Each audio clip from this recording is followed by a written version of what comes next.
Hello everyone, आप सभी का हमारे चैनल पे स्वागत है।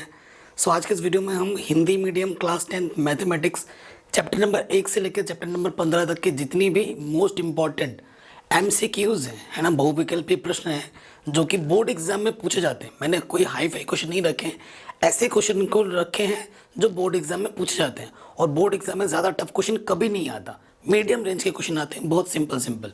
तो उसी हिसाब से हम पूरे वीडियो देखेंगे। और आपको पता होगा मैंने सारा सिलेबस पूरा कंप्लीट कर रखा है, आप चैनल पे देख सकते हैं, मैं लिंक भी डाल दूंगा डिस्क्रिप्शन पे। चलिए वीडियो को शुरू करते हैं, लाइक ज़रूर कर देना, ठीक। तो सबसे पहले कलर चूज कर लेते हैं।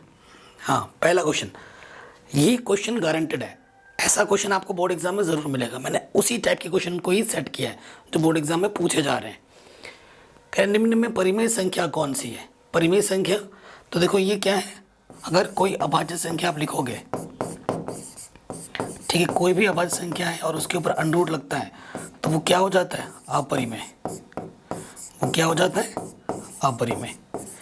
ये जानते हो आप, तो ये तो भैया अपरिमेय हो गया। पाई भी क्या है? एक अपरिमेय संख्या है। और परिमेय, देखो परिमेय में अगर अपरिमेय जोड़ोगे, एक भी अगर अपरिमेय आ जाता है ना, चाहे आप जोड़ो, घटाओ, गुणा करो, भाग करो, तो वो हमेशा क्या होगा? अपरिमेय। तो ये भी अपरिमेय, ये भी अपरिमेय, ये भी अपरिमेय, तो ये परिमेय होगा। क्योंकि देखो √4 का मतलब होता है 2, 2 को मैं लिख सकता हूँ 2/1। तो इसे मैंने लिख दिया P/Q के रूप में, जहाँ पर देखो Q का मान 0 नहीं है और दोनों ही के दोनों क्या है? पूर्णांक है, ठीक है, यही तो होता है। और इन दोनों का अगर HCF निकालोगे तो 1 आएगा। तो परिमेय संख्या की जो प्रॉपर्टी है उसको ये क्या कर रहा है? संतुष्ट कर रहा है। तो ये क्या है? √4 एक परिमेय संख्या है। इसी का उल्टा बोल दिया जा रहा है कि इनमें से अपरिमेय कौन सी संख्या है? तो अपरिमेय कौन सी है? ये वाली है, देख के पता चल गया, ये भी परिमेय है, ये भी परिमेय है, ये भी परिमेय है, ठीक है। सो यह क्वेश्चन आपका आराम से बन गया। अगले क्वेश्चन में आ जाते हैं, दूसरा चैप्टर। कह रहे द्विघात बहुपद के शून्यकों का गुणनफल ज्ञात कीजिए। देखो ये जो बहुपद दे रखा है हमें, यहाँ a x² गुणांक 1 है, b मेरा 7 है, c मेरा 10 है, हमसे बोल रहा है गुणनफल, ठीक है ना, शून्यकों का गुणनफल। फॉर्मूला क्या होता है? c/a। c कितना है? 10, a कितना है? 1, काटेंगे 10 आ जाएगा। तो ऑप्शन नंबर सी क्या हो जाएगा? संतुष्ट हो जाएगा। गुणनफल पूछा, अगर आपसे योगफल पूछता, इसी क्वेश्चन को अगर दूसरा पार्ट देख लिया जाए, योगफल पूछता तो सूत्र क्या लगाते? -b/a। b क्या होता हमारे पास? 7 और a क्या है? 1। तो आंसर क्या आता? -7। अगर ये पूछता तो ये आता आंसर। अगले प्रश्न में आ जाते हैं। कह रहे इस बहुपद का एक शून्यक 2 और दूसरा -3 है तो a और b का मान क्या होगा? देखो ये बहुपद है, ये बहुपद हमें दे रखा है और इसके 2 शून्यक होंगे और दोनों शून्यक भी हमें दे रखे हैं। तो ये इसको अगर अल्फा मानो, इसका अगर बीटा मानो, तो आपको पता होगा द्विघात बहुपद का सूत्र क्या होता है? द्विघात बहुपद का सूत्र px क्या होता है? सूत्र x² - alpha plus beta x गुणा अल्फा इंटू बीटा। अल्फा और बीटा दोनों दे रखे हैं, 2 - 3, ठीक है। तो यहाँ से आ जाएगा x² + kx, 2 3 6। ये समीकरण 1 और ये समीकरण 2। ये समीकरण और ये समीकरण सेम चीज़ को प्रेजेंट कर रहे हैं, एक ही चीज़ को दर्शा रहे हैं। तो हम क्या कर देंगे? तुलना कर देंगे। क्या करोगे? समीकरण 1 व 2 की तुलना करने पर गुणांकों की तुलना जब कर दोगे, देखो यहाँ x का गुणांक a है, यहाँ पर क्या है? x का गुणांक a+1 है, इधर 1 है, तो प्लस का 1 उधर के क्या हो जाएगा? -1। तो a का मान क्या होगा? 0। फिर देखो यहाँ -6 है और b की जगह पर क्या आ जाएगा? यहाँ अचर पद b और यहाँ अचर पद -6 है, तो a का मान 0 आएगा, b का मान -6 आएगा। a का मान 0 और b का मान -6। ऑप्शन नंबर डी सही हो जाएगा, ठीक है, ऑप्शन नंबर डी सही हो जाएगा। बढ़िया क्वेश्चन है। अगला प्रश्न आ जाता है, शून्य -3 और 4 वाला द्विघात बहुपद कौन सा है? तो ये अल्फा है, ये बीटा है, अभी मैंने आपको बताया। तो फॉर्मूला क्या होता है?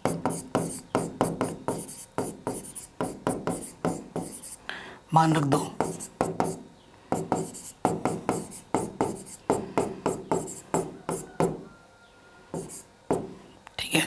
सो यहाँ से क्या आ जाएगा, प्लस का 1 और 4×12, ये बहुपद है। x² - x -12, ठीक है। तो ये ऑप्शन हमको कहीं नहीं दिख रहा है। अब इसमें अगर मैं 2 से गुणा कर दूँ तो 2x² - 2x -24 एल्फ, ठीक है। ये ऑप्शन दिख रहा था कि कहीं पर नहीं, x² - kx, तो ये ऑप्शन हमारा सही है। देखो अगर इस पूरे को 2 से अगर भाग दिया जाए, इसको अगर 2 से अगर भाग दे दोगे तो क्या हो जाएगा, x² / 2 -x/2, 2×12। तो इसको देखो ऐसे भी लिख सकते हैं। तो ऑप्शन नंबर सी मेरा क्या हो जाएगा, सही हो जाएगा। ऐसे भी कुछ आपको आंसर आने के बाद भी आपको आंसर नहीं दिख रहा होगा, तो उसने क्या किया, आंसर्स को घुमा दिया है, तोड़ के लिखा है उसने। तो आपको उस हिसाब से सोचना पड़ेगा। कह रहे हैं यदि द्विघात बहुपद के शून्यकों में से एक शून्यक -3 है तो k का मान क्या होगा। ठीक है, देखो अगर एक शून्यक माइनस का क्या है बोला है, 3 है, ये मेरा बहुपद है, ये मेरा क्या है, बहुपद है। ठीक है, ये मेरा बहुपद है। अगर एक शून्यक -3 है यानी कि p - 3 मेरे को क्या देगा, 0 देगा। शून्यक का मतलब क्या होता है, बहुपद में अगर उसका मान रखा जाए तो उसको शून्य बना देता है, 0 बना देता है। तो देखो अगर मैं इसमें x की जगह पे कितना रखना है, -3 रखो तो देखो यहाँ से -3 का वर्ग k गुणा -3 + 1। अगले क्वेश्चन में आ जाते हैं हम। कह रहे हैं यदि द्विघात बहुपद, ये मेरा द्विघात बहुपद है, कह रहे c का मान 0 नहीं लेना है और शून्यक क्या है हमारे बराबर है, तो इनमें से कौन सा ऑप्शन सही होगा। देखो जब शून्यक बराबर होते हैं, शून्यक क्या होगा, शून्यक बराबर होने पर, शून्यक जब बराबर होता है तो विभक्ति का d का मान 0 होता है और d का मतलब है b² - k4ac 0 होगा, है ना। -k4ac उधर ले जाओगे तो कितना हो जाएगा, +k4ac। देखो आपसे क्वेश्चन पूछ रहा है, देखो b अगर आप कुछ भी ले लो, ठीक है, अगर आप b प्लस का 1 लेते हो या फिर माइनस की संख्या कुछ भी ले सकते हो। अगर आप माइनस का भी लेते हो या फिर प्लस का भी लेते हो, क्योंकि उसकी घात 2 लगी है, उसको तो वो प्लस बना देगा, इधर वाला प्लस हो जाएगा। ठीक है, इधर वाला हमारा प्लस हो जाएगा।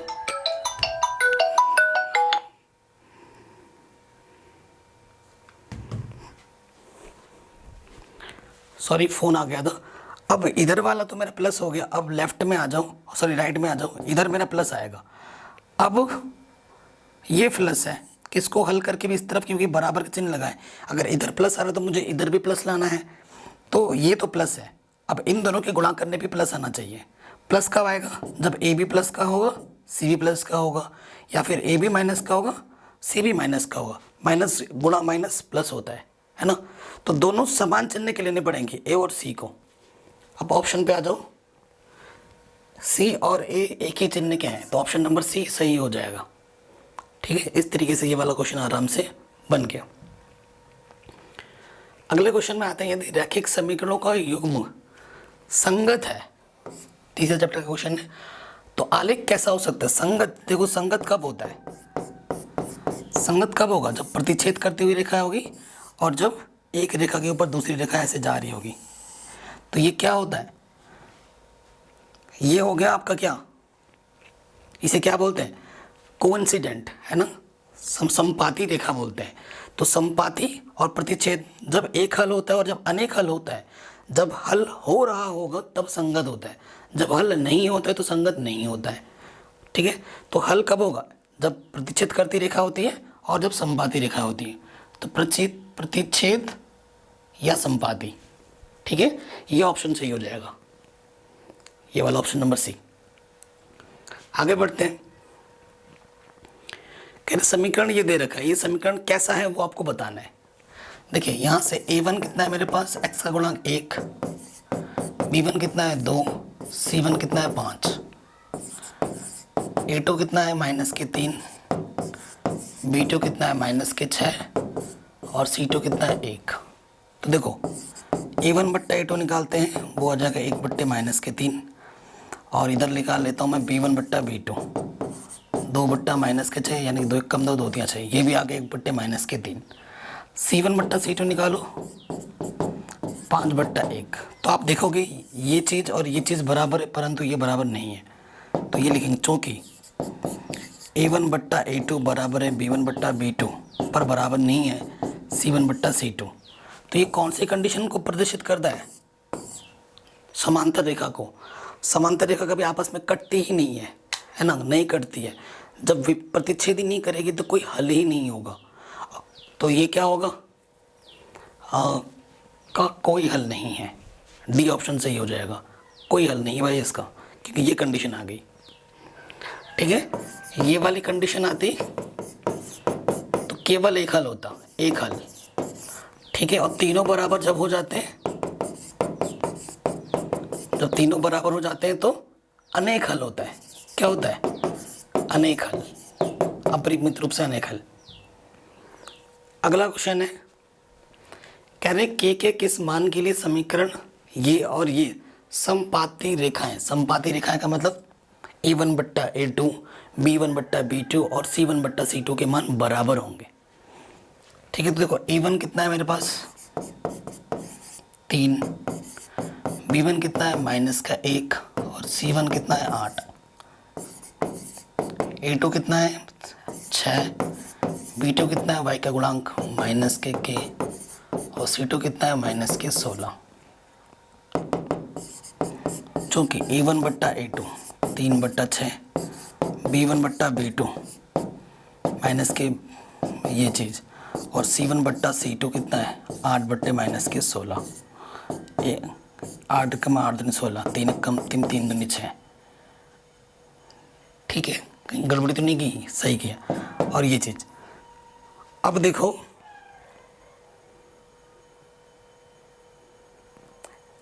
ये -16 था ना, बराबर के उस तरफ था, उठा के हमें इस तरफ लाना है, क्योंकि मेरे को गड़बड़ लग रहा था। C1 मेरा +16 है, तो यहाँ +16 लिखोगे तो ये आ जाएगा। देखो 1/2 1/2। अब कंडीशन क्या बोला? समपाती रेखा के लिए, समपाती रेखा के लिए, समपाती रेखा के लिए क्या होता है? A1/A2 बराबर होता है B1/B2 बराबर होता है C1/C2। तो देखो तीनों बराबर है, तो कोई सा भी दो ले लो एक बार, लेकिन एक जिसमें k है वो तो लेना ही पड़ेगा, /k गुणा कर दो, k 1 कम k 2 1 कम 2। सो आंसर क्या आ जाएगा? 2। आंसर क्या आ जाएगा? 2 आ जाएगा। ये बन गया आराम से। अब अगला क्वेश्चन है इसी टाइप का। ठीक है, समांतर बोला है, तो समांतर के लिए क्या होता है? A1/A2 B1/B2 बराबर नहीं है C1/C2 के। ठीक है, A1 कितना है 6, A2 कितना है k, B1 कितना है -3। ठीक है, और B2 कितना है -1। आपको k का मान पूछा है, तो ये आ गया, इसको लेने की ज़रूरत ही नहीं है। ठीक है, माइनस से माइनस कैंसिल हो गया, तो क्या हो जाएगा? 3k 6 कम 6 3 दूनी 6, तो k का मान कितना आ जाएगा? 2। k का मान कितना आ गया? 2। अगले क्वेश्चन में बोल रहे हैं, एक अद्वितीय हल x बराबर 2 y बराबर 3 वाले समीकरण का एक युग्म है, कौन सा होगा? अद्वितीय हल का मतलब, अद्वितीय हल का मतलब ये कंडीशन सेटिस्फाइड होनी चाहिए, A1/A2 बराबर B1/B2। ये हमें अद्वितीय हल देता है। अद्वितीय हल का मतलब केवल एक हल। ठीक, और ये मान उसको रखने पर हल भी कर रहा हूँ। तो देखो यहाँ पर रखते हैं, x की जगह 2 रखो, y की जगह पर -3 रखो। क्या हल करने पे एक आ रहा है माइनस का? जी बिल्कुल आ रहा है एक। यहाँ रखो x की जगह 2, 2 दूनी 4 3, हल करो 4 और 9, 4 और 9 13 आ गया। तो ये संतुष्ट नहीं हो रहा है, पहला कट। ठीक है, आपको ऐसे मान रख के देखना है। अब इसमें रख के देखो, ठीक है, अद्वितीय हल भी होना चाहिए और ये मान उसको सेटिस्फाइड भी करे, ये भी देखना है। इसमें आ जाओ, सी वाले में 2 2 x की जगह 2 रखा, y की जगह -3, ये माइनस और ये माइनस प्लस कर देगा, 4 और 3 7 आ जाएगा। 7 है? नहीं है, ये ऑप्शन भी नहीं हुआ। अब इसमें आ जाओ डी वाले में, x की जगह 2 रखो, y की जगह पर -3, -14 हल करने पर 0 आ रहा है क्या? 2 7 या 12, ठीक है 14 -14 आ गया 0। तो ये तो सेटिस्फाइड कर रहा है। अब इधर भी आ जाओ। हाँ 5 x की जगह पर कितना रखना है? 2, y की जगह पर कितना रखना है? -3 और -13। 10 + 3 -13, 13 -13 यानी कि 0। ये करना है तो ऑप्शन नंबर डी क्या हो जाएगा? सही हो जाएगा। x बराबर 2 और y बराबर 3 जो इक्वेशन संतुष्ट कर रही है वही इसका क्या हो जाएगा? हल हो जाएगा। सीधी सी बात है ना? तो ये क्वेश्चन भी आपका आराम से बन गया। अगले चैप्टर में आ जाते हैं। बहुत ही सरल सा क्वेश्चन है। क्या बोल रहा है? द्विघात समीकरण का विविक्तिकार क्या है? विविक्तिकार का मतलब होता है d बराबर b² - 4ac। देखो b कितना है? -4, 4, a कितना है? 2, c कितना है? 3। ठीक है ना? इसे a बोलते हैं, इसे b बोलते हैं, इसे c बोलते हैं। ठीक है, तो माइनस का वर्ग 16 होता है। 4 दूनी 8, 8 3 24, कितना आ गया? -8। ऑप्शन नंबर डी सही हो जाएगा। आगे बढ़ते हैं। कह रहे एक द्विघात समीकरण के मूलों के योगफल तथा गुणनफल इतने हैं। योगफल यानी कि अल्फा प्लस बीटा, गुणनफल यानी कि अल्फा गुणा बीटा। समीकरण ज्ञात कीजिए। समीकरण का सूत्र क्या होता है? ये चीज समीकरण में बराबर 0 लगाते हैं और बहुपद में बराबर 0 नहीं लगाते। तो देखो शून्य क्या बोला है? 7 रख दिया इसकी जगह पर, और गुणनफल क्या बोला है? 12। तो x² माइनस के 7x प्लस के 12। ऑप्शन नंबर ए सही हो गया। इतना आसान है। आगे बढ़ते हैं नेक्स्ट क्वेश्चन में। कह रहे समीकरण 5x माइनस का हल क्या होगा? इसका हमें हल निकालना है, यानी x के मान निकालना है।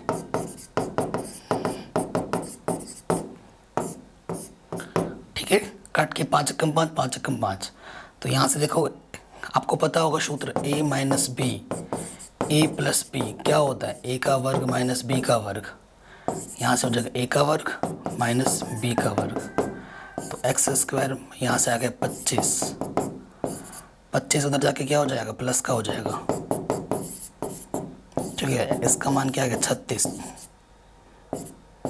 तो x का मान क्या आ जाएगा? प्लस माइनस √36, यानी 36 का वर्गमूल क्या होता है? 6। आंसर आ जाएगा +-6।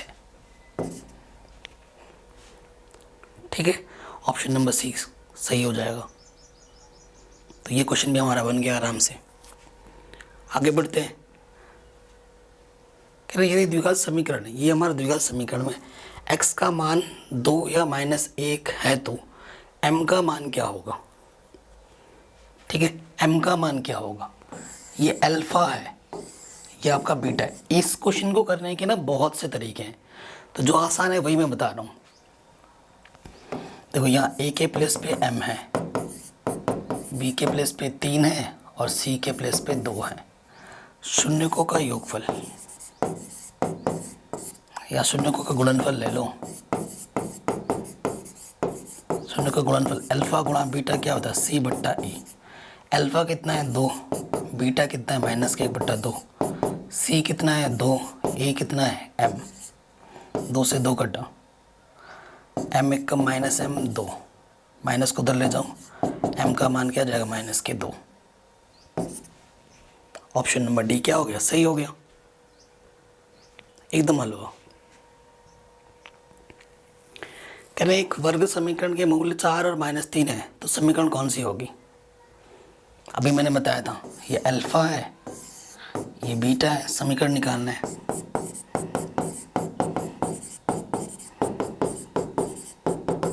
मान रख दो इसमें।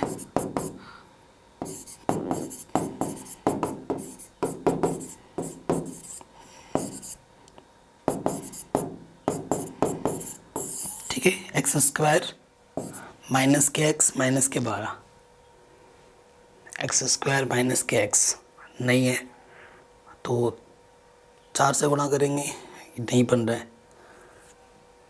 ये ऑप्शन देखिए x² - के x माइनस के 12, ये ऑप्शन नंबर डी। ठीक, सही हो गया। अब हम 5वें चैप्टर में आ गए हैं।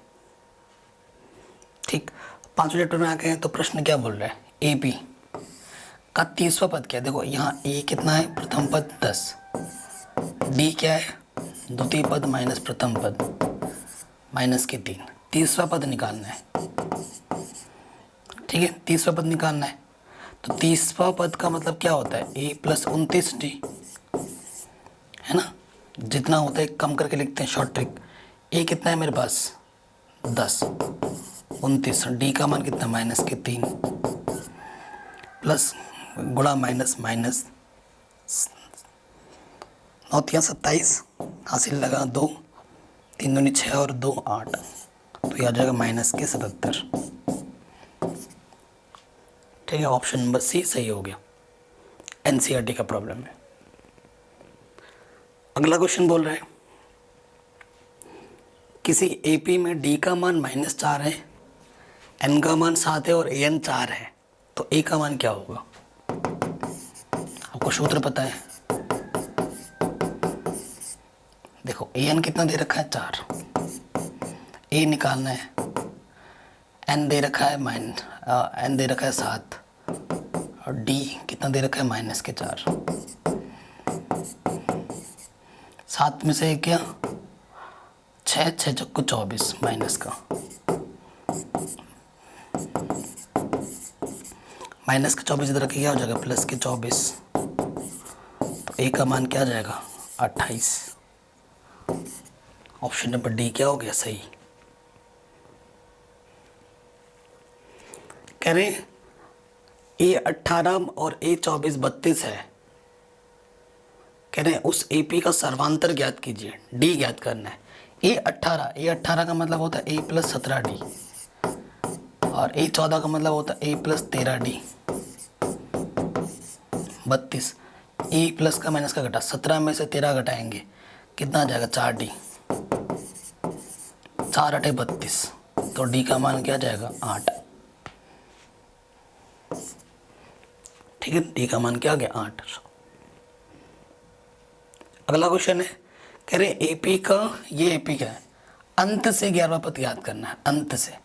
तो देखो अंत से ये, तो ये ए मेरा हो जाएगा -62, डी क्या होगा, अंत से बोला नेगेटिव लगा दो, बस यही ट्रिक है।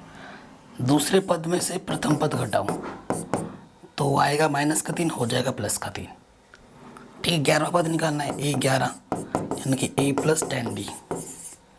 ए कितना है -62, डी कितना है 3, तो कितना आ जाएगा -32 अंत से। ठीक, आराम से हो गया। जब भी अंत से बोले डी निकालने के लिए क्या करो, से पहले से ही घटाओ लेकिन सामने माइनस लगा दो, बस ये चीज़ ध्यान रखनी है। कहने इस समांतर श्रेणी का अगला पद क्या होगा।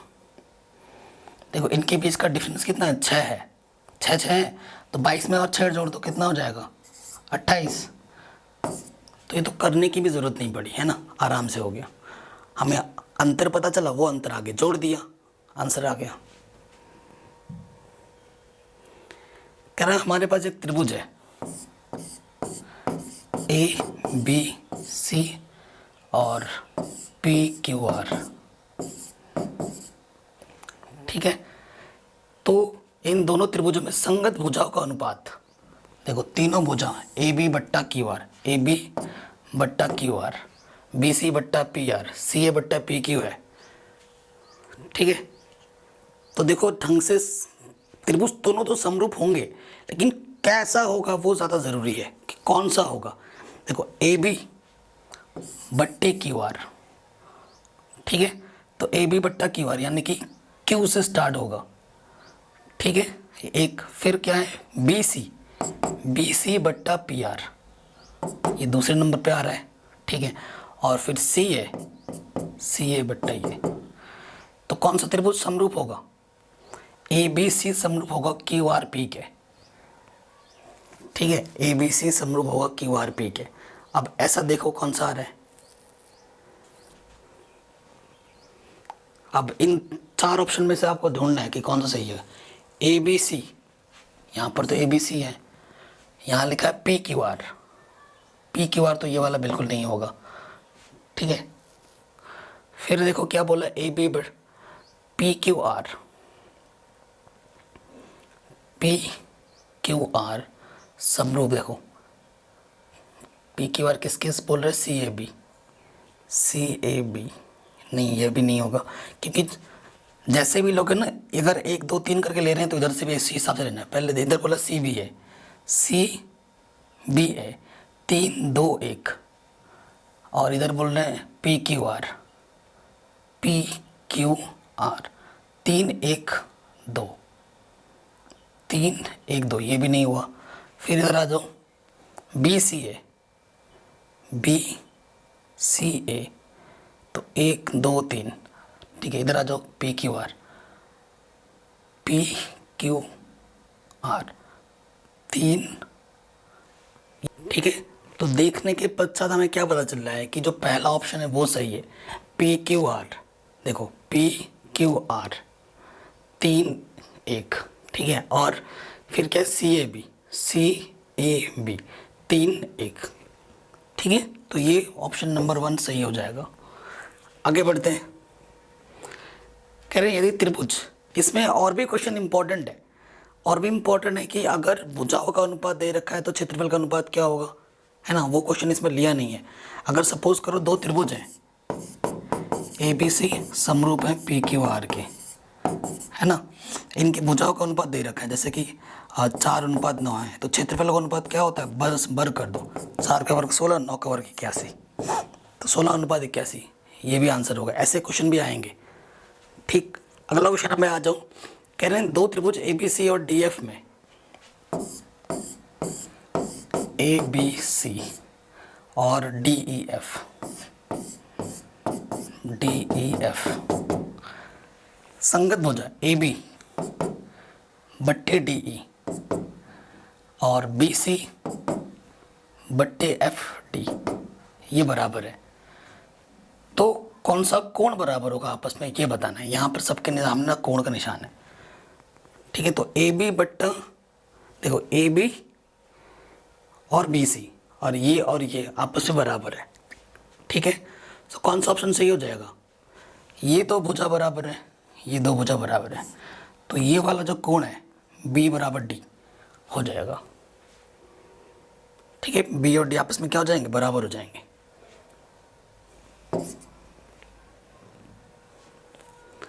अगले क्वेश्चन में आ जाते हैं कि इस P बिंदु की मूल बिंदु से दूरी क्या है। मूल बिंदु का मतलब O, निर्देशांक 0,0, P बिंदु क्या है, P बिंदु क्या है मेरे पास, -6,8। 20 की दूरी का सूत्र लगाना है। सूत्र क्या होता है, x2 - x1 का होल स्क्वायर, y2 - y1 का होल स्क्वायर, ठीक है। ये x1 y1, ये x2 ये y2, -6,0 का वर्ग, 8,0 का वर्ग, -6 में 0 कटेंगे, -6 का वर्ग 36, 8 का वर्ग 64, ये आ जाएगा 100 का वर्गमूल 10, तो 10 यूनिट आंसर आ जाएगा। अब इन 2 बिंदु, ये x1 है, ये y1, ये x2 ये y2, इनके बीच की दूरी निकालनी है। तो x2 - x1, y2 - y1,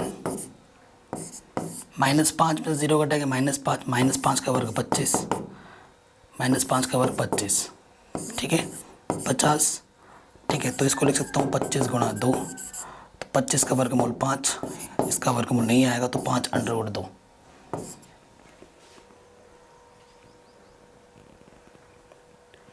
फिर हमसे बोल रहे आयत है जिसके 3 शीर्ष इतने हैं, तो इसका विकर्ण क्या है।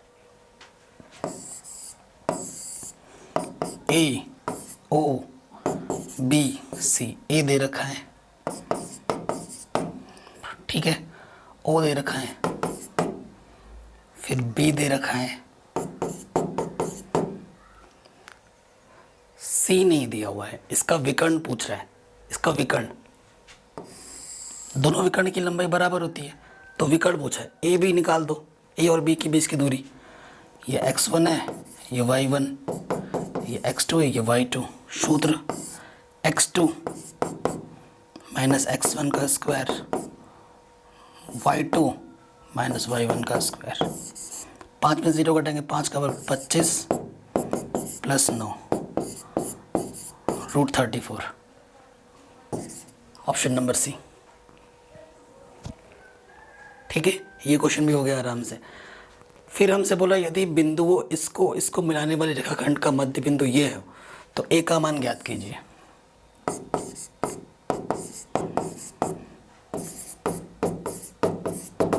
इसके बीचों बीच मध्य बिंदु मान लिया पी क्या है, 1,3।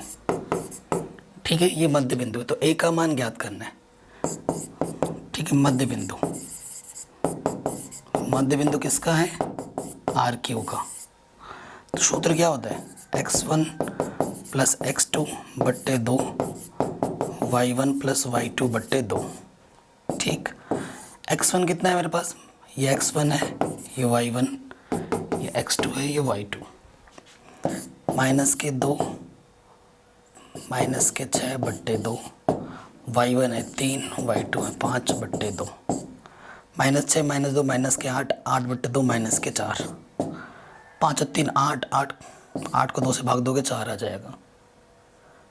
और मध्य बिंदु मेरे पास क्या है, a/3 4। अब 2 की तुलना कर देंगे, इसकी तुलना इससे करोगे तो a/3 बराबर आ जाएगा -4 से। ये बट्टे में इधर के गुणे में आ जाएगा 4 × 12 माइनस के 12।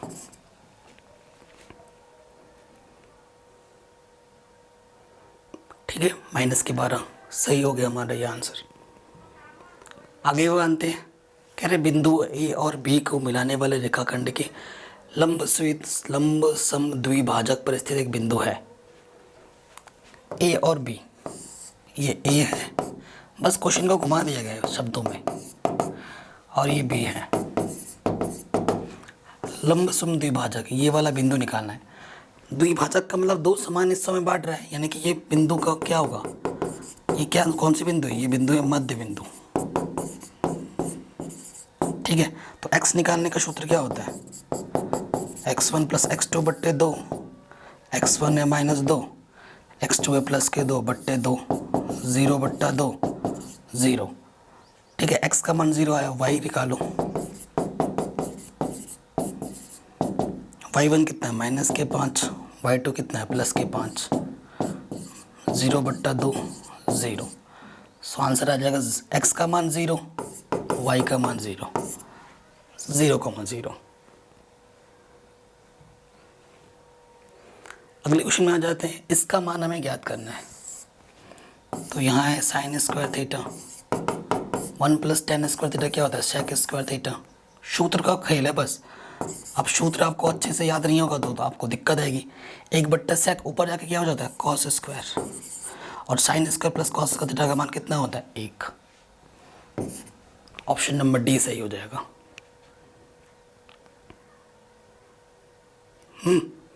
सारे चैप्टर मैंने करा रखे हैं। अगर आपने एनसीईआरटी ढंग से पढ़ी है ना, जैसे मैंने कॉन्सेप्ट को समझा के पढ़ा है, आप ये क्वेश्चन चुटकियों में करोगे। लिख लो मेरे से, जब आपने ढंग से पढ़ा है सब चीज़। अगले क्वेश्चन में आ जाओ। कह रहे किसी त्रिभुज ABC में sin B + C का मान क्या होगा।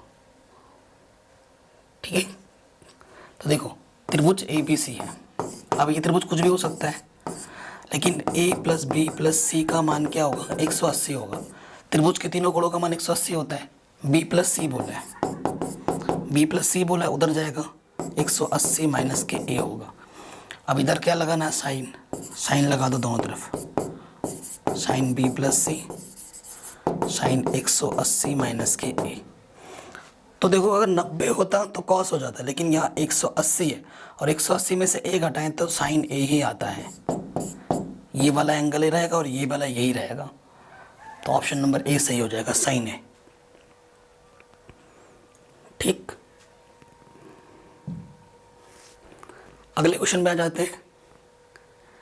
कह रहे 6 मीटर ऊंचे खंबे की छाया भूमि पर, 6 मीटर ऊंचा एक खंबा है, इसकी छाया यहाँ कहीं पे बनेगी। छाया कितनी है, 2√3 है। ठीक, लंबी है। उस समय सूर्य का उन्नयन कोण कितना है, ये थीटा कितना है वो आपको बताना है। उन्नयन कोण नाम दे दो इसका ABC। अब थीटा के सामने वाला ये क्या हो गया, लंब। इसके 90 के सामने वाला हमेशा क्या होता है, कर्ण। तो ये क्या हो गया, आधार। क्या पता है आपको, लंब और आधार पता है, जो कि लंब बट्टे आधार, सूत्र क्या होता है, लंब बट्टे आधार tan थीटा। कोण यहाँ पे थीटा, लंब कितना 6, 2 तिया, ठीक है। 3 को मैं लिख सकता हूँ √3 गुणा √3 बट्टे में √3, √3 से √3 कटा, यहाँ √3 बचा, ठीक है। √3 को इधर 10 है तो इसका मान भी 10 में सोचो, 10 60 का मान होता है √3, 10 से 10 हट गया, थीटा का मान कितना आ गया 60। ऑप्शन नंबर ए सही हो गया।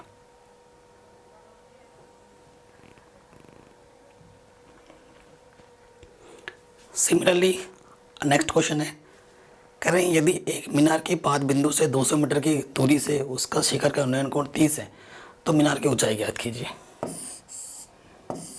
ये मीनार है, माना मीनार की ऊंचाई h है, मीनार का पाद बिंदु ये हुआ और मीनार का शिखर कोण ये हुआ। उन्नयन कोण क्या दे रखा है 30 डिग्री, और कितनी दूरी पर है 200 मीटर, यहाँ से लेकर यहाँ तक की दूरी 200 मीटर है। ABC लॉजिक क्या होता है, जो निकालना है और जो पता है उसके बीच हमेशा संबंध लगाओ। कोण के सामने वाली भुजा क्या होती है, लंब, पता क्या है आधार, लंब बट्टे आधार क्या होता है tan थीटा, ठीक है। tan थीटा का मान क्या है 1 बट्टे √3, तो यहाँ से क्या जाएगा 200 बट्टे √3, अंडरूट को कभी नीचे नहीं छोड़ते, ऊपर नीचे गुणा कर दो, ठीक है। तो h का मान क्या हो गया 200 √3 बट्टा 3, ठीक है। उन्होंने यहीं पे ही छोड़ दिया था 200 √3, यहीं पे छोड़ दिया, आगे से सॉल्व ही नहीं किया, तो हम भी वहीं छोड़ देंगे, हमें तो बस ऑप्शन से मतलब है, तो डी ऑप्शन सही हो जाएगा। ठीक, अगला क्वेश्चन है, एक ऊर्ध्वाधर, ऊर्ध्वाधर का मतलब सीधा, खंबे की परछाई, ये उसकी परछाई है, उसके ऊंचाई के बराबर है, मतलब ये दूरी और ये दूरी बराबर है, उसका उन्नयन कोण कितना होगा, ये वाला जो कोण है वो कितना होगा। अगर ये h है ना तो ये भी h है, ये भी पता है, ये भी पता है ना। तो ये लंब और ये आधार, ये लंब और ये आधार tan थीटा होता है, कट के क्या आ जाएगा 1 किसका मान होता है tan 45 का, 10 में ही सोचना है क्योंकि इस तरफ 10 है, 10 से 10 हट जाएगा, थीटा का मान कितना आ जाएगा 45, ठीक, आराम से हो गया। नेक्स्ट क्वेश्चन है, कह रहे 50 मीटर ऊंची एक मीनार के शिखर से, 50 मीटर ऊंची मीनार है, बिंदु का अवनमन कोण 30 है, अवनमन कोण यहाँ पर 30 बन रहा है, तो यहाँ पर 30 है तो यहाँ पर भी कितना बनेगा 30। बिंदु की, मीनार से पाद बिंदु की दूरी, ये दूरी ज्ञात करनी है, ठीक है। मीनार के पाद बिंदु से यहाँ तक की दूरी ज्ञात करनी है, माना यहाँ तक की दूरी कितनी है x है, x मीटर। नाम दे दो इसको ABC। कोण के सामने ये लंब है, ये आधार निकालना है, लंब और आधार में संबंध लगेगा, एक पता है और ये निकालना है tan थीटा, थीटा का मान 30, tan 30 का मान 1 बट्टे √3, ठीक है। तो x से कम x, यह आ जाएगा 50 √3 मीटर, 50 √3 मीटर। जो पता है और जो निकालना है उसके बीच संबंध लगाओ, क्वेश्चन को पढ़ो, समझो, चित्र बनाओ, वो ज़्यादा ज़रूरी है। और एक बार चित्र सही बन गया आपका आंसर तो आ ही जाना है। और ये सब आसान लगेगा जब आपने NCERT को ढंग से पढ़ा है। वो चीज़ पढ़ के नहीं आए हो, डायरेक्ट ये वीडियो देखोगे कुछ भी पता नहीं चलेगा कि भाई क्या हो रहा है, सब ऊपर ऊपर से जाएगा। अगले क्वेश्चन में आ जाओ। तो ये क्वेश्चन मैं आपके लिए होमवर्क छोड़ रहा हूँ, ठीक है। देखते हैं कौन बच्चा इस क्वेश्चन को करेगा और उसका आंसर क्या होगा कमेंट करके नीचे बताना। उसके कमेंट को मैं लाइक करूँगा, रिप्लाई करूँगा और कम्युनिटी पे शेयर भी करूँगा और उसका नेक्स्ट वीडियो में नाम भी लिया जाएगा। इस क्वेश्चन का आंसर आपको कमेंट करना है, ठीक है। मैं वेट करूँगा आपके आंसर का। कह रहे हैं वृत्त की एक बिंदु पर कितनी स्पर्श रेखाएं हो सकती हैं। देखो एक बिंदु पर कितनी स्पर्श रेखाएं हो सकती हैं, एक। आंसर क्या आ जाएगा, एक। कह रहे हैं वृत्त के बाहर स्थित किसी बिंदु से ये खींची जा सकने वाली स्पर्श रेखाओं की संख्या कितनी होती है, कितनी होती है, 2। फिर हमसे बोल रहे हैं, एक्चुअली इसमें चित्र बनाना था ना, चित्र इसमें मिसिंग है। आई एम सॉरी गाइस, चित्र यहाँ पर बनाना भूल गया होगा, टाइपर को दिया था मैंने, उसने चित्र नहीं बनाया। सो इस क्वेश्चन को छोड़ो। ऐसे ढेर सारे क्वेश्चन मैंने आपको 10.1 और 10.2 में मिल जाएंगे, 10.1 और 10.2 प्रश्नावली में। उसके क्वेश्चन को देख लेना, वहीं से लिया गया था ये क्वेश्चन। क्वेश्चन क्या बोल रहा है, एक रेखाखंड AB को 5:7 में विभाजित करने के लिए पहले एक किरण AX खींचिए ताकि BX एक न्यून कोण बन जाए। क्या हो गया,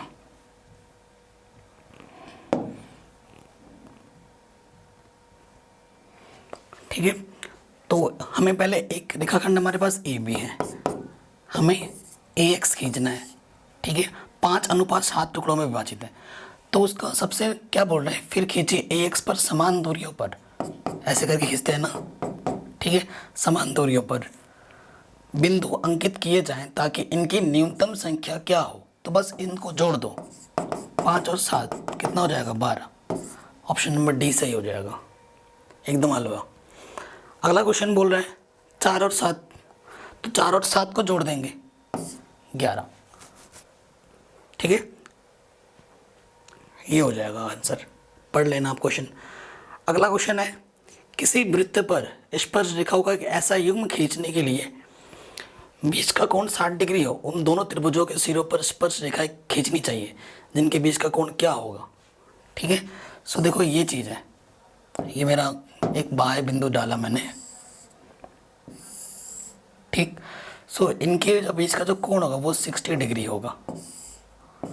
तो ये वाला कोण हमसे पूछ रहे हैं, आपको पता पर मैं 10.9 से ये 90 होगा, सॉरी 10.1 से ये भी 90 होगा। तो 90 और 90 कितना होगा, 180, 180 और 60 240। चतुर्भुज है एक, 1 2 3 4, चतुर्भुज के चारों कोणों का मान 360 होता है। इसको जोड़ को घटा दो, 240 घटा दो, कितना जाएगा, 120। सो आंसर क्या आएगा, 120, ठीक है।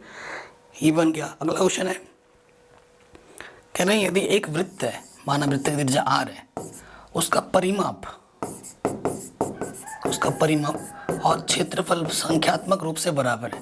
परिमाप का मतलब 2πr, क्षेत्रफल का मतलब πr²। पाई से पाई कटा, एक r से एक r कम हो जाएगा, तो r का मान कितना आ जाएगा, 2 मात्रक होगा। ये क्वेश्चन काफ़ी बार पूछा जाता है, तो ये क्वेश्चन भी हमने कर लिया। कह रहे त्रिज्या r के अर्धवृत्त है हमारे पास, खींचे जा सकने वाली सबसे बड़ी त्रिभुज का क्षेत्रफल ज्ञात कीजिए। एक अर्धवृत्त है मेरे पास, ठीक है। ये इसका त्रिज्या है, यहाँ से लेकर भी यहाँ त्रिज्या है, ये इसकी ऊंचाई है। सबसे बड़ा त्रिभुज यही बन सकता है। तो इसके अंदर जो बनने वाला त्रिभुज है उसका हमें क्या निकालना है, क्षेत्रफल, ठीक है। तो ये भी तो भैया त्रिज्या है, तो त्रिभुज का क्षेत्रफल क्या, सूत्र क्या होता है, 1/2 आधार गुणा ऊंचाई। और ये सूत्र तभी लगाते हैं जब ऊंचाई मेरी लंबवत हो। आधार कितना, इधर से r इधर से r, तो 2r।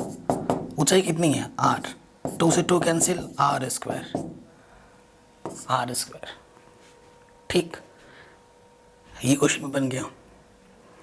अगला क्वेश्चन है, कह रहे हैं भुजा 6 सेंटीमीटर वाले एक वर्ग के अंतर्गत, वर्ग है,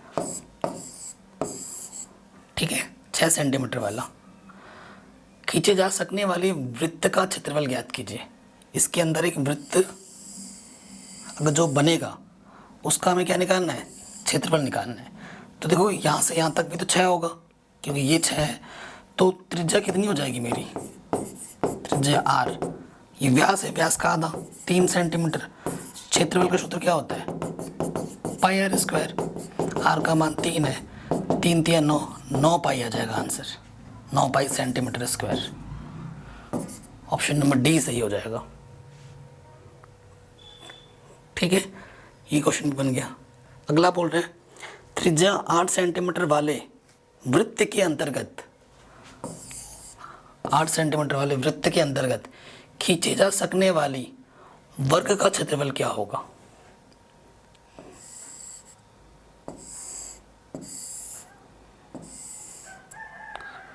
ठीक है, त्रिज्या 8 बोला है। सो देखो ये इसका क्या है? वर्ग का, ये वर्ग का व्यास है, ये अगर उसकी क्या है? त्रिज्या है तो सॉरी, ये वर्ग का क्या है? विकर्ण है। और वैसे ये क्या है? वृत्त का व्यास है। देखो वृत्त का व्यास कितना हो जाएगा? वृत्त का व्यास, क्योंकि त्रिज्या 8 बोला है तो 8 का डबल 16 हो जाएगा। ठीक है, और ये वर्ग का क्या है? ये वर्ग का विकर्ण भी है, वर्ग का विकर्ण। अगर वर्ग की भुजा a मान लो, इस भुजा को a मान लोगे तो वर्ग का विकर्ण क्या होता है? a√2। ये √2 उधर चला जाएगा, 16/√2। तो वर्ग की भुजा क्या आ जाएगी? 16/√2। हमसे क्या बोला है? क्षेत्रफल निकालो। तो वर्ग का क्षेत्रफल क्या होता है?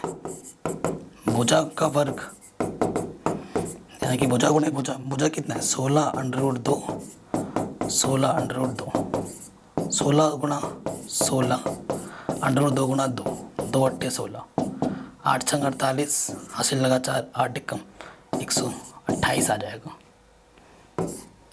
Option number B. ठीक, ये क्वेश्चन भी बन गया। अगला बोल रहा है त्रिज्या r वाले वृत्त का क्षेत्रफल पाई आर स्क्वायर। ये तो आसान सा एकदम। फिर बोल रहे हैं एक ही आधार त्रिज्या वाले 2 ठोस अर्धगोले को उनके आधारों के अनुदिश जोड़ दिया गया है, तब नए ठोस का वक्र पृष्ठीय क्षेत्रफल ज्ञात कीजिए। कह रहे हैं दोनों का आधार एक है, 2 ठोस अर्धगोला, एक अर्धगोला ऐसा है, एक अर्धगोला ऐसा है, दोनों को ऐसे रख के जोड़ दिया गया है ऊपर से ऐसे। तो उनका क्या निकालना है? पृष्ठीय क्षेत्रफल। तो इसका क्षेत्रफल क्या होता है? 2 पाई आर स्क्वायर।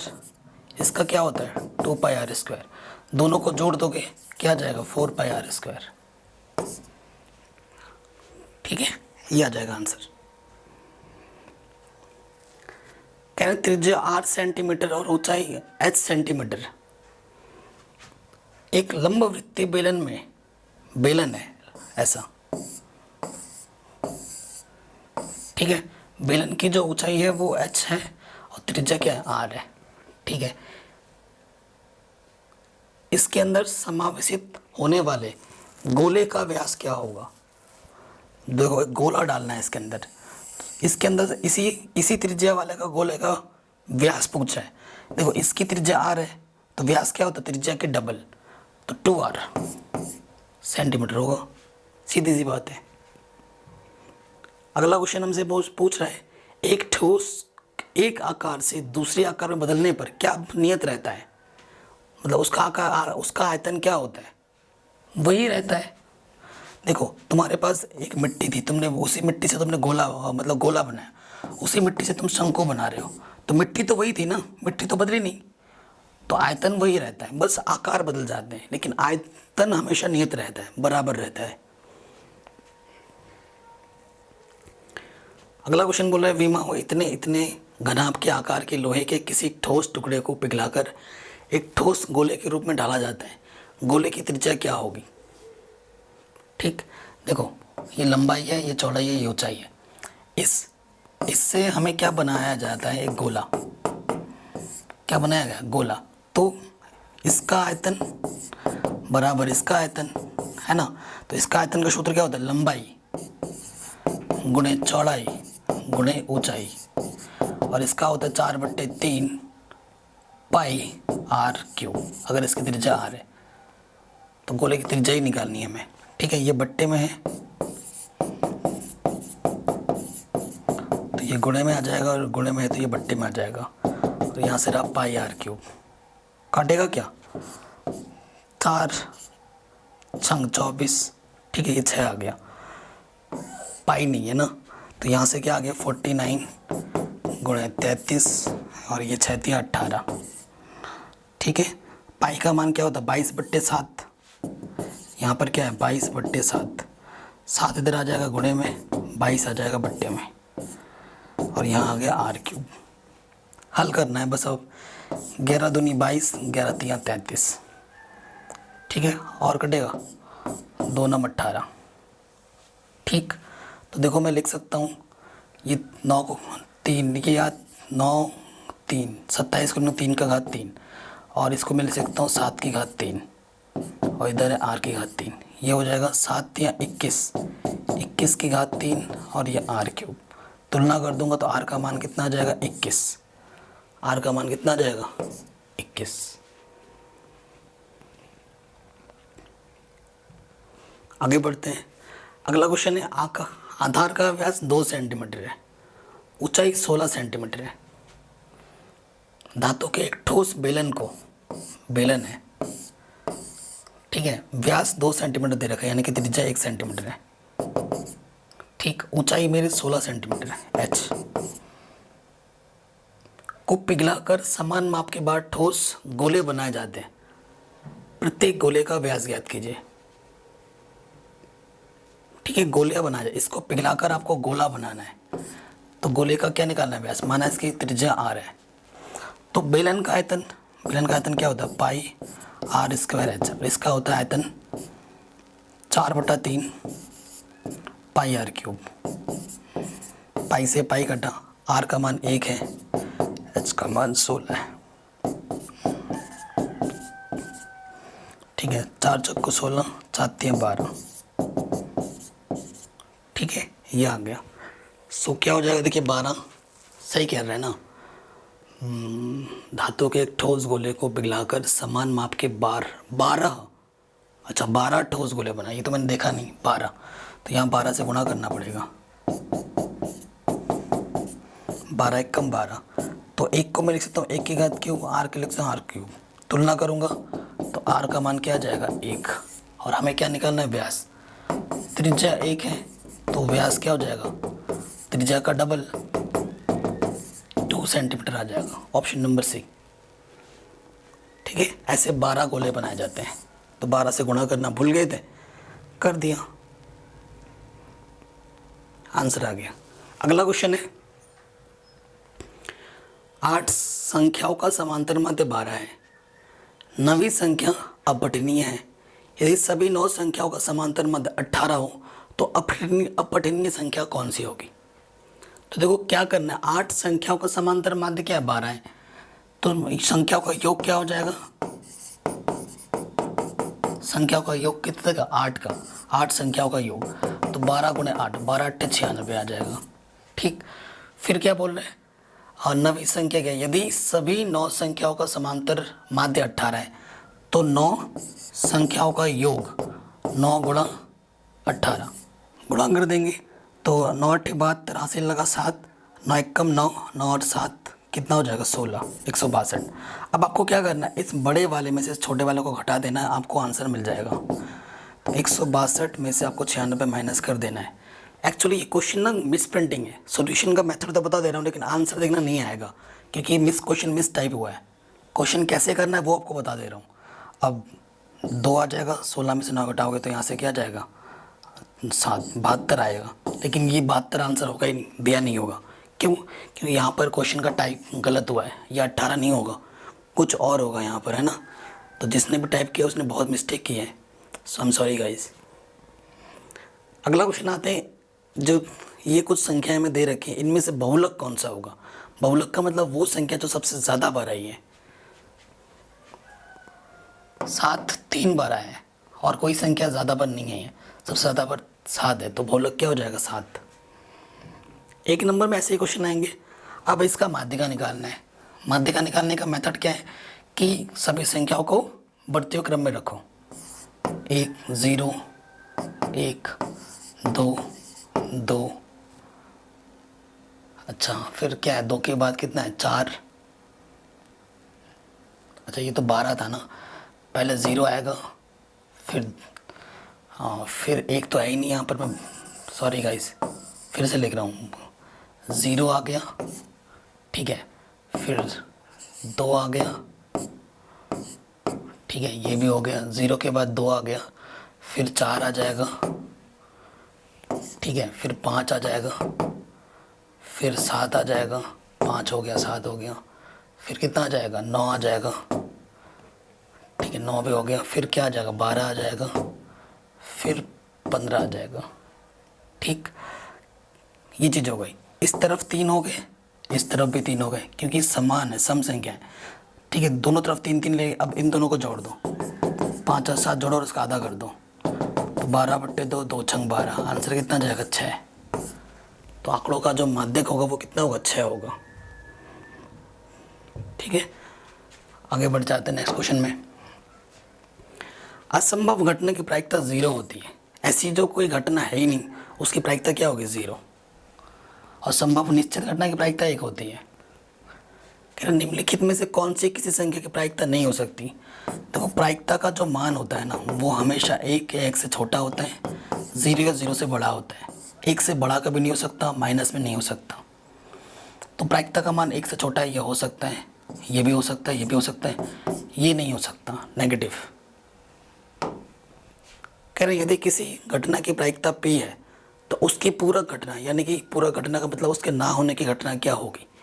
तो ना होने की घटना क्या होता है, 1 में से उसकी घटना की प्रायिकता घटा दो, 1 - p,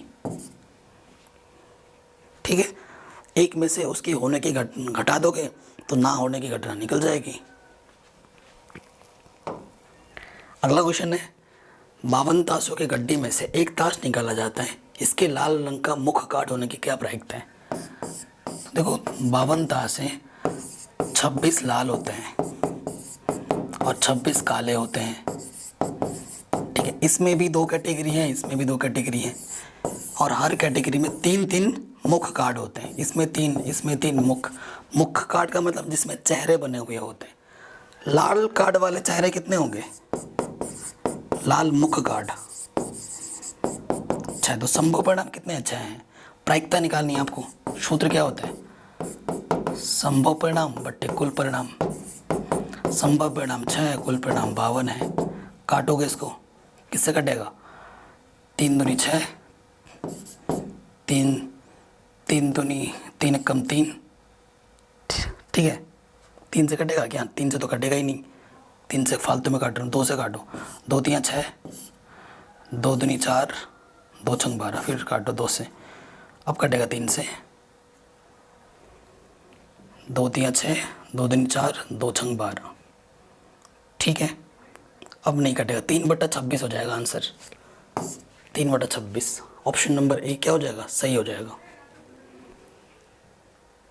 आगे बढ़ते हैं, कह रहे हैं जब एक पासे को फेंकते हो, पासे को जब आप फेंकते हो ना तो पासा बोले तो लूडो, संख्या आती है 1 2 3 4 5 6, तो कुल परिणाम कितने अच्छे हैं।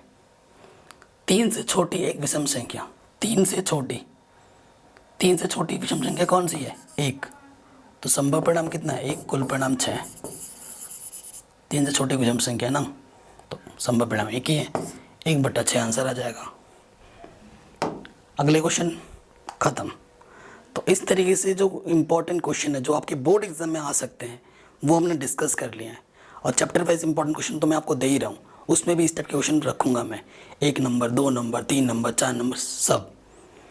वीडियो लिस्ट को चेक करो, डिस्क्रिप्शन में मेरे इंपॉर्टेंट वीडियोज़ के लिंक्स दूंगा, उनको ज़रूर देखना। जय हिंद।